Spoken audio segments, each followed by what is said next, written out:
J'espère que le commentaire que je m'apprête à faire au sujet de ce problème ne va offenser personne dans cette salle. Nous ne pouvons plus continuer à mener dans nos pays, dans nos régions, dans notre continent, une politique sur la base de l'aide de l'Occident, de l'Europe, de l'Union européenne ou encore de la France. Cela n'a pas marché, ça ne marche pas et ça ne marchera pas. Il est de notre responsabilité de trouver des moyens pour développer nos nations par nous-mêmes.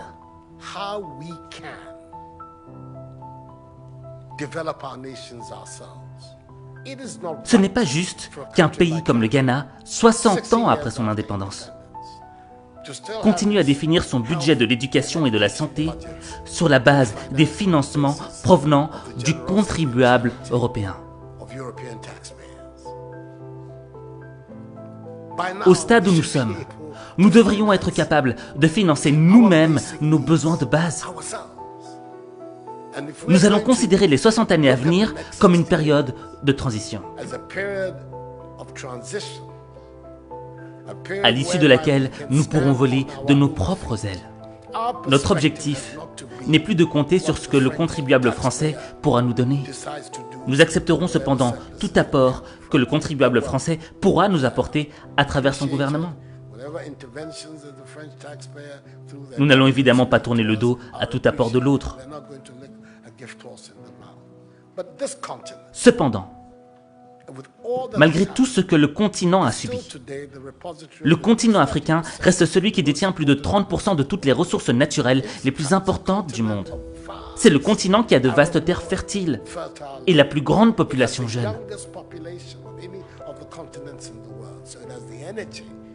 Ce qui constitue une énergie et un dynamisme dont ce continent a besoin. Regardez ces jeunes qui font preuve d'ingéniosité pour traverser le Sahara et la Méditerranée.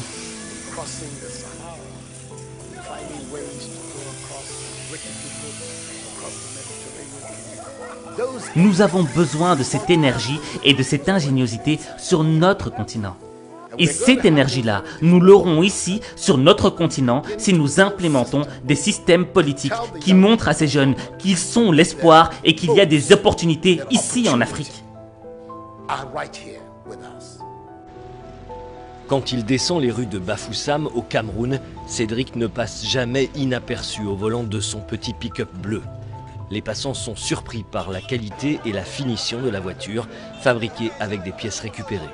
Je suis assis confortablement, une voiture de 2 places, et ça, tous les accessoires. Je suis même surpris d'arriver dedans, je constate que le tableau de bord fonctionne, comme toutes les voitures, donc vraiment, c'est un génie. Mais avant d'être un génie, Cédric est surtout très débrouillard. Après avoir quitté l'école en CM2, il apprend la mécanique dans l'atelier de son oncle et s'amuse à fabriquer des modèles de voitures en bambou. Un jeu d'enfance qui va devenir une passion. Cédric a investi 3 800 € dans cette création. Les phénomènes de migration ne sont pas nouveaux. C'est aussi vieux que l'humanité. Et cela s'explique par le fait que les gens quittent leur chez eux parce que leur pays ne leur donne aucun espoir.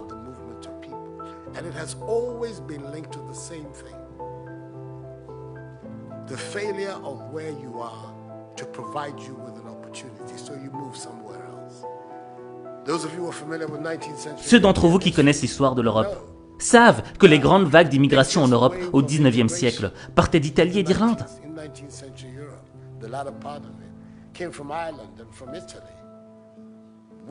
Des vagues et des vagues d'Italiens et d'Irlandais ont migré aux USA à la recherche du rêve américain.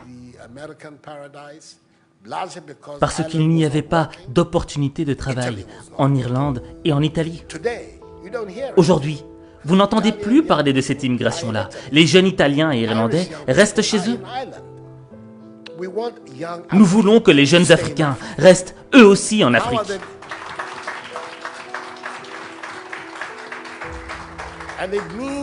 Pour cela, nous devons refuser cet état d'esprit d'assister.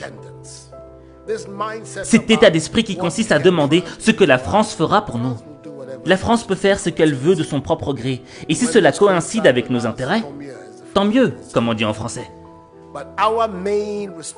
Mais notre principale responsabilité en tant que leader et en tant que citoyen, c'est de développer nos propres pays, de mettre sur pied des systèmes de gouvernance qui nous permettront d'avoir des leaders responsables de leurs actes et qui utilisent les moyens mis à leur disposition pour le bien du peuple et non pas pour leur propre intérêt.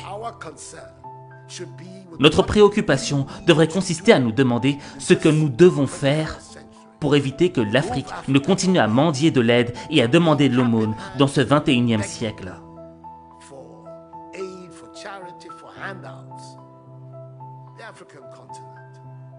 Lorsque l'on regarde l'Afrique et que l'on considère ses ressources, c'est l'Afrique qui devrait donner de l'argent aux autres pays.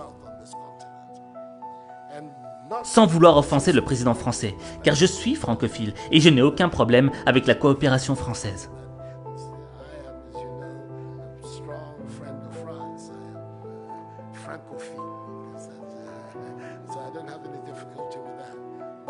Mais notre défi majeur, notre part de responsabilité, devrait être de créer les conditions nécessaires afin que nos jeunes cessent de braver tous ces dangers pour aller en Europe. Ils n'y vont pas parce qu'ils le veulent, mais parce qu'ils pensent qu'il n'y a pas d'opportunité dans nos propres pays.